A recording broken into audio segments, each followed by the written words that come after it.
Hello বন্ধুগণ, welcome to TPSC cracker. আজকে আমরা নিয়ে এসেছি 200 মোস্ট ইম্পর্ট্যান্ট ইন্ডিয়ান পলিটির কোশ্চেন সেটের থার্ড পার্টের ভিডিওটা। তো যদি ভিডিওটা ভালো লেগে থাকে অ্যাট দ্য এন্ড, তবে অবশ্যই আপনারা লাইক এবং শেয়ার করে দেবেন বন্ধুদের মাঝখানে। তার সাথে সাথে চ্যানেলটাকে সাবস্ক্রাইবও করে দেবেন। তো শুরু করি লেট না করে আজকের ভিডিওটা। তো first question, the representative of the state in the Rajya Sabha are elected by which of the following?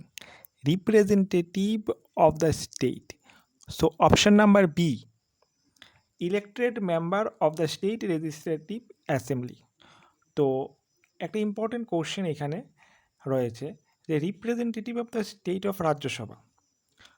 বর্তমানে ত্রিপুরা রাজ্যের একজন যে সেন্টারের স্থান পেয়েছে ওনার নাম কি?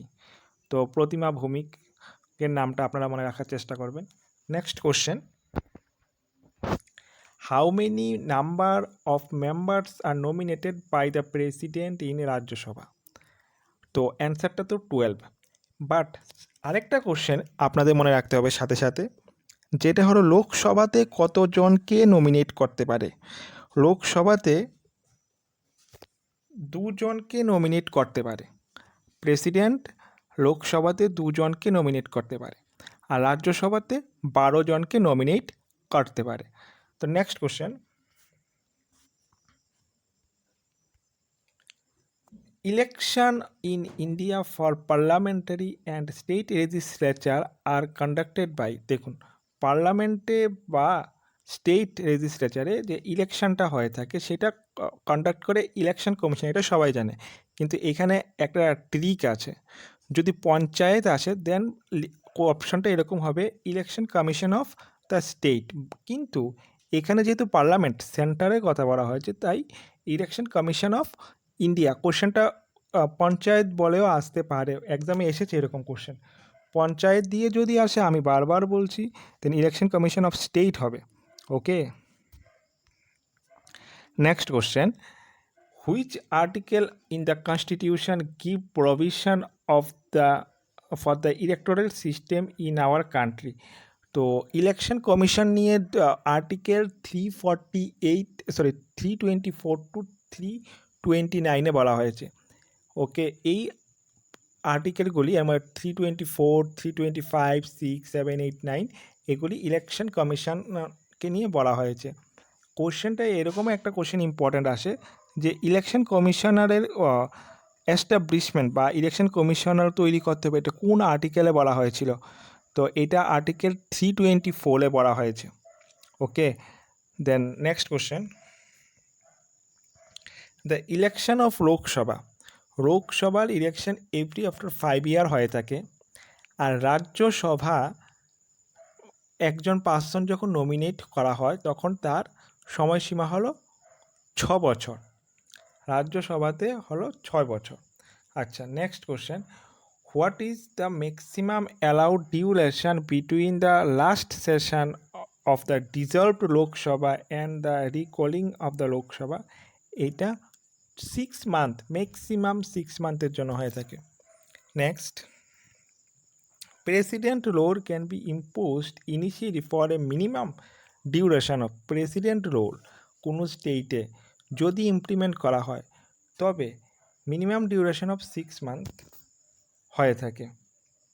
নেক্সট, ইফ প্রেসিডেন্ট ডাই, তখন dies while in office, the vice president হিসেবে কাজ করতে পারে কত সময়ের জন্য? Maximum 6 month. আপনাদেরকে বলতে হবে কোন প্রেসিডেন্ট এরকম অফিসে থাকাকালীন মারা গিয়েছিল, এই প্রেসিডেন্টের নামটা কি? নামটা আপনাদের বলতে হবে। দেখুন, আমরা যেরকমভাবে সেটগুলি তৈরি করি, এইখানে কিছু কিছু কোশ্চেনের অ্যান্সার আপনাদের উপর ছেড়ে দেওয়া হয়, বিকজ আমরা চাই আপনারা একটু নেট থেকে বা অন্য কোনো বই স্টাডি করে কোশ্চেনটা একটু ফলো করার চেষ্টা করেন। কোশ্চেনটা খুবই ইম্পর্ট্যান্ট, যে কোশ্চেনগুলি আমরা ডিসকাস করে দিই সেগুলি তো ইম্পর্ট্যান্ট, তার সাথে সাথে যে কোশ্চেনগুলি আমরা আপনাদের জন্য ছেড়ে দিই সেগুলিও ভেরি ভেরি ইম্পর্ট্যান্ট। তাই আমাদের রিকোয়েস্ট, প্লিজ ওই কোশ্চেনগুলিকে মিস করবেন না, একটু নেট থেকে দেখে নেবেন বা বই স্টাডি করবেন, তাতে আপনাদেরই সুবিধা হবে। তো এই কোশ্চেনটা আপনারা অবশ্যই দেখার চেষ্টা করবেন। Next one, the union budget is presented in the parliament each year on the union budget পার্লামেন্টে দেওয়া হয় ফার্স্ট ডে অফ ফেব্রুয়ারি। এই বছর মানে এই বছর কোন তারিখে পাবলিশ করা হয়েছিল এটা আপনারা দেখে নেবেন, একটু ব্যতিক্রম ছিল। আর normally first day of February করা হয়ে থাকে। আরেকটা কথা, বাজেট পেশ করা যে হবে সেটার জন্য যে এটা প্রসেসিং, সেই প্রসেসিংটা স্টার্ট করা হয় সেপ্টেম্বর মান্থ থেকে।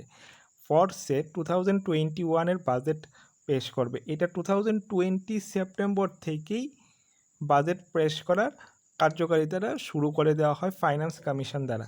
ওকে,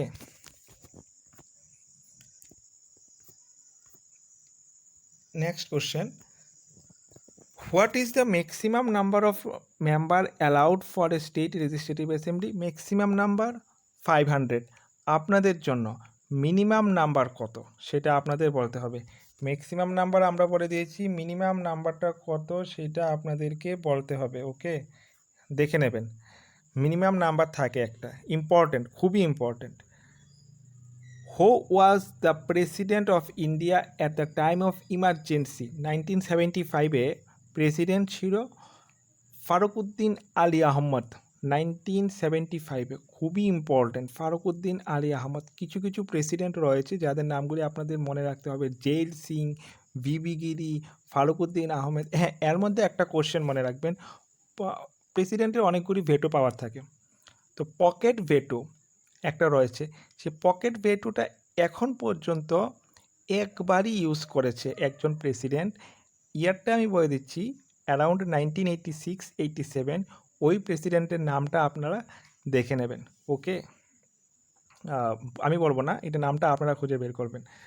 next, the union public service commission of India has been established according to article 315।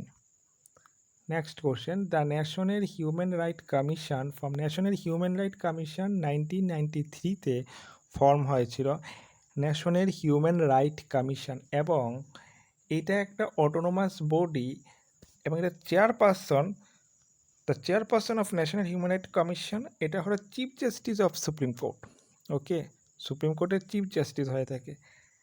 Next, who was the first comptroller and auditor general? Definitely V Narahari Rao. প্রেজেন্টে কে রয়েছে? গিরিশচন্দ্র মুর্মু। গিরিশচন্দ্র মুর্মু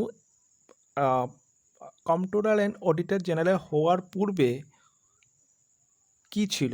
এটা একটা ইম্পর্ট্যান্ট কোশ্চেন, কারণ এটার সাথে জম্মু কাশ্মীর এবং লাদাখের নাম কানেক্টেড, তো এটা আপনারা দেখে নেবেন। তার সাথে সাথে আরেকটা কোশ্চেনও দেখে নেবেন, কম্পট্রোলার এবং অডিট জেনারেলটা কততম আর্টিকেলে বলা হয়েছে, আর্টিকেলটাও ইম্পর্ট্যান্ট। ইন্ডিয়াজ লোক ইস্ট পলিসি পিভি নরসিমা রাও। ওকে, 1991 এটা হয়েছিল লোক ইস্ট পলিসিতে কি করা হয়েছিল? লোক ইস্ট পলিসিতে ইন্ডিয়ার যে ট্রেড পলিসি ছিল সেটাকে একটু চেঞ্জ করে নেওয়া হয়েছিল, এবং ইস্টার্ন কান্ট্রিগুলির উপর ইম্পর্টেন্স আরোপ করা হয়েছিল। রাইট টু প্রপার্টি প্রথমে ফান্ডামেন্টাল রাইট ছিল, এখন এটা হয়ে গেছে লিগ্যাল রাইট। এটা আর্টিকেল 300A এর মধ্যে রয়েছে, এখন এটা আর্টিকেল 300A এর মধ্যে রয়েছে।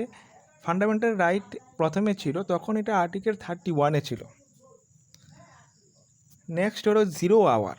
পার্লামেন্টে জিরো আওয়ার হয়ে থাকে। Zero hour that's mean when matter of utmost importance are raised, এটা হলো জিরো আওয়ার। নেক্সট, হ্যাঁ, এর মধ্যে একটা জিনিস এটা আপনারা দেখে নেবেন, জিরো আওয়ারের সাথে সাথে জিরো আওয়ারটা কখন দেওয়া হয়, টাইমটা, এটা 12টা থেকে 1টা নাকি 1টা থেকে 2টা, এটা আপনারা দেখে নেবেন।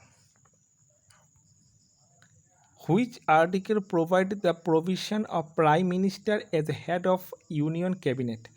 প্রাইম মিনিস্টারের কথা 74 আর্টিকেলে বলা হয়েছে। 74 আর্টিকেল, তার সাথে সাথে 75 এবং 79, এই দুটো আর্টিকেল ভেরি ভেরি ইম্পর্ট্যান্ট, এই দুটো আর্টিকেলও আপনাদের জানতে হবে।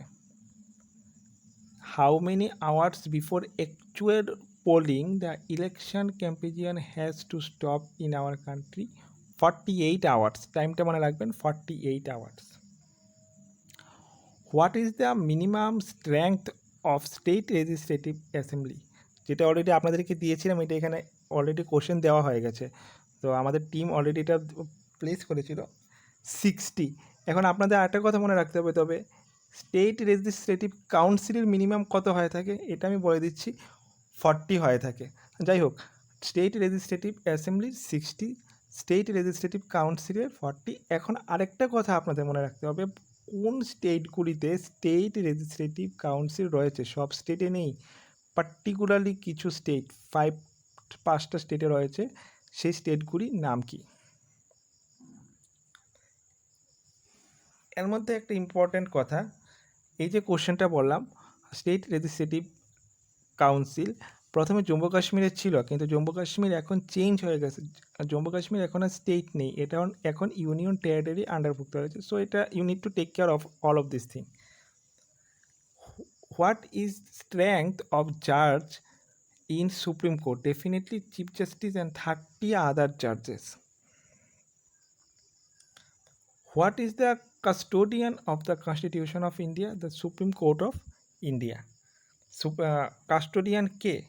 Supreme Constitution of India, definitely Supreme Court. Supreme Court Constitution of India, Indian কনস্টিটিউশনের রক্ষক বলা হয়ে থাকে। এটাকে রক্ষা করার দায়িত্ব সুপ্রিম কোর্টের উপর দেওয়া হয়েছে। Which one of the following article of the Constitution provides that the Speaker shall have and exercise a casting vote in the case of an equity of voting?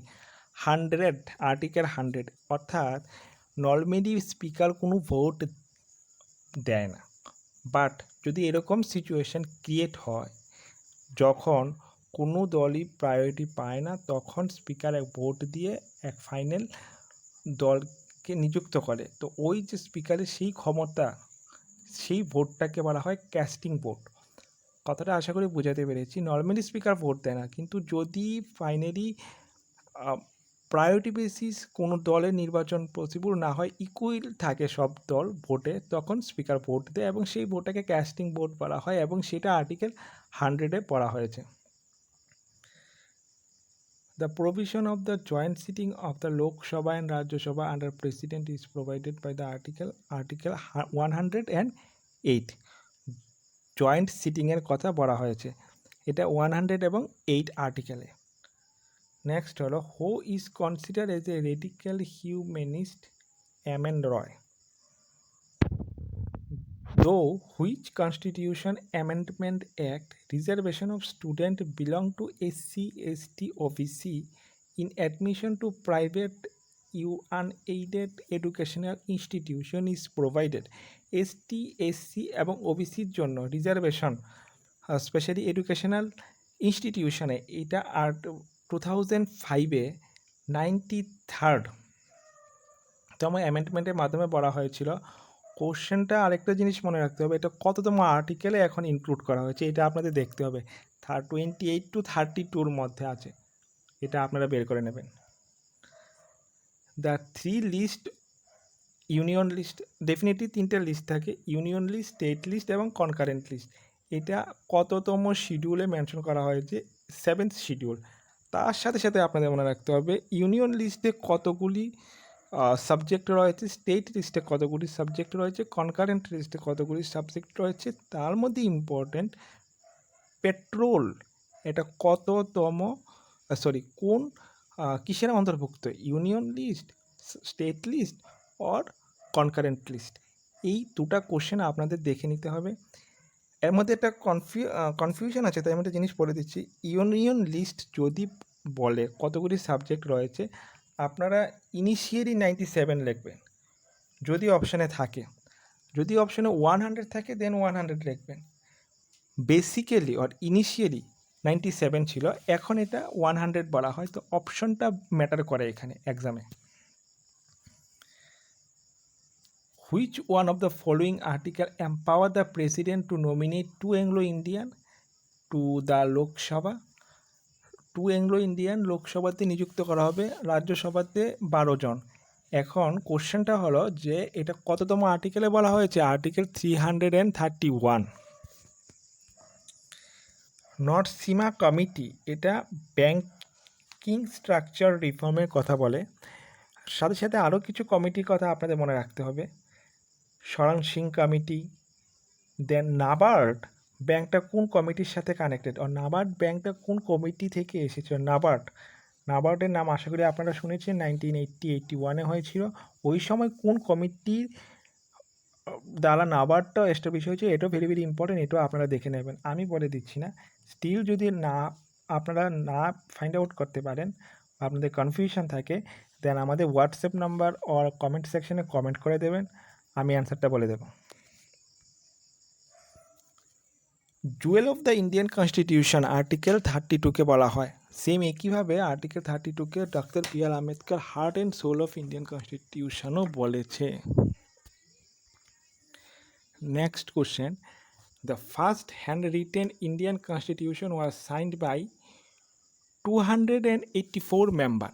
Okay, 284 member of the Indian constitution. তার সাথে সাথে আপনাদের মনে রাখতে হবে first initially যে আমাদের constitution ছিল তাতে কতগুলি আর্টিকেল ছিল? 395। এটা আমি বলে দিচ্ছি, 395 কতগুলি শিডিউল এবং কতটা পার্ট ছিল সেটা আপনাদেরকে বলতে হবে। From the following which state does not have legislative council? Legislative council যেটা আমি বললাম স্টেটগুলি আপনাদেরকে মনে রাখতে হবে, এর মধ্যে রাজস্থানে লেজিসলেটিভ কাউন্সিল নেই। Which article of the Indian constitution explain the function and power of the chief minister? Article 167। Chief minister সম্বন্ধে 100 এবং 67-এ বলা হয়েছে। কেলকার কমিটি ট্যাক্স রিফর্মের সাথে connected. Who act as a chairperson of GST council? Union finance minister. GST কবে launch হয়েছিল? Initially 2006-এ জিএসটির কথা বলা হয়েছিল, কিন্তু যদি ল হিসাবে আসে তবে এটা 2017-এ হয়েছিল। কততম অ্যামেন্ডমেন্টের মাধ্যমে হয়েছিল? ভেরি ভেরি ইম্পর্টেন্ট, এটা আপনারা একটু দেখে নেবেন। আমাদের অ্যামেন্ডমেন্টের একটা ভিডিও আছে, দুটো ভিডিও, তো যদি ভিডিওটা না দেখে থাকেন সেই ভিডিওগুলিও দেখে নেবেন, তবে আশা করি কোশ্চেনে কোনো সমস্যা থাকবে না। নেক্সট হলো which part of the constitution consist of article on the official language?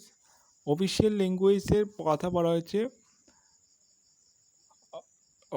17 part, 17-এ 22 parts রয়েছে। তো এর একটা শর্টকাট ট্রিক ভিডিও আছে আমাদের তারা প্রোভাইড করা হয়েছে, তো ওই ভিডিওটা আপনারা দেখে নেবেন। 22 পার্টস মনে থেকে যাবে, because that is very difficult for anyone to remember all of that parts. So এটা চেঞ্জ হয়ে যায়, 20 এক্সাম হলে এরকম মনে হয় যে এটা কি কততম পার্ট, এটা কি 17 অর 16 অর 18, সো কনফিউশন। তো ওই ট্রিকটা মনে রাখলে কনফিউশনটা ক্রিয়েট হবে না। Which article of the Indian Constitution is related to the Indian foreign policy? Article 51 Indian foreign policy সাথে কানেক্টেড।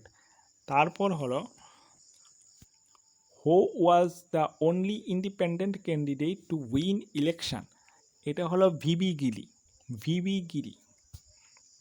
তো এই কোশ্চেনটা হলো in the Constitution of India to protect and improve the neutral environment, launching forest, lake, river and wildlife, and to have compassion for the living creatures. দেখুন, আমাদের fundamental ডিউটিতে total 11টা duty রয়েছে।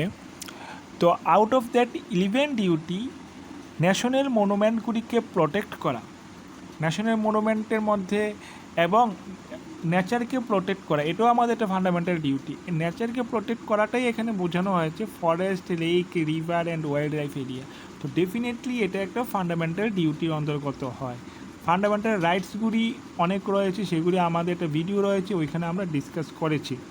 Directive principle of state পলিসিও আমরা আমাদের দুটো ভিডিওতে discuss করেছিলাম, লিঙ্কগুলি দিয়ে দেব, যদি আপনারা ভিডিওগুলি না দেখে থাকেন তো অবশ্যই দেখে নেবেন, বিকজ এগুলি এক্সামের পয়েন্ট অফ ভিউ থেকে ভেরি ভেরি ইম্পর্ট্যান্ট, এবং ওইগুলি থেকে এমসিকিউ ডাইরেক্টলি করা পসিবল নয়, বিকজ টোটাল জিনিসটা আপনাদেরকে বুঝতে হবে। তাই আমরা প্রথমে ভিডিও সাপ্লাই করেছি যেগুলিতে জিনিসগুলি টোটালি বোঝানো হয়েছিল, তারপর এখন আমরা এমসিকিউ সাপ্লাই করছি যাতে আপনারা খুব ইজিলি এমসিকিউগুলি দিতে পারেন। তাই একটার সাথে আরেকটা লিঙ্ক, ওই প্রথমে ভিডিওগুলি আপনাদের দেখে নেওয়া উচিত। ইম্পর্টেন্ট টপিকগুলি যেগুলি সাধারণত বোঝা যায় না বই থেকে পড়ে, সেগুলি আমরা ভিডিও বানিয়ে দিয়েছিলাম। তো next question, the 86th amendment act. 86th amendment অ্যাক্টে 2002-তে ইমপ্লিমেন্ট করা হয়েছে, এবং সেইখানে বলা হয়েছিল আরেকটা ফান্ডামেন্টাল ডিউটিকে অ্যাড করা হয়েছিল। কোশ্চেনটা একটু এরকমভাবে আসতে পারে যে 11th, প্রথমে 10টা ফান্ডামেন্টাল ডিউটি ছিল, 11তম ফান্ডামেন্টাল ডিউটিটা কততম অ্যামেন্ডমেন্টের মাধ্যমে অ্যাড করা হয় কনস্টিটিউশনে, সেটা হলো 86th। কোশ্চেনটা এরকমভাবে ঘুরিয়ে আসতে পারে, বা কোশ্চেনটা আরও আসতে পারে যে 11th অ্যামেন্ডমেন্টটা কোন সালে অ্যাড করা হয়েছিল 2002-তে।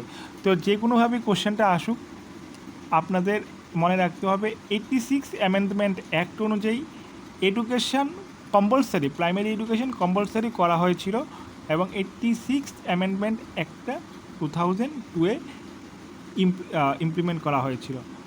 তো আজকের মতো 40 কোশ্চেন কভার আপ হয়ে গেছে, আমাদের পার্ট 3 কমপ্লিট। পার্ট 4 এবং পার্ট 5 নিয়ে আমরা খুব তাড়াতাড়ি আসব। তো ভিডিওটা আবার বলছি, ভালো লেগে থাকলে অবশ্যই লাইক এবং শেয়ার করে দেবেন আপনাদের যারা এরকম কম্পিটিটিভ এক্সাম নিয়ে প্রিপারেশান নিচ্ছে ওদের মধ্যে। আরেকটা কথা, যে ভিডিওটা আমাদের যে চ্যানেলটা আছে, চ্যানেলটার লিঙ্কটাকে অবশ্যই সাবস্ক্রাইব করে দেবেন, because that is our inspiration.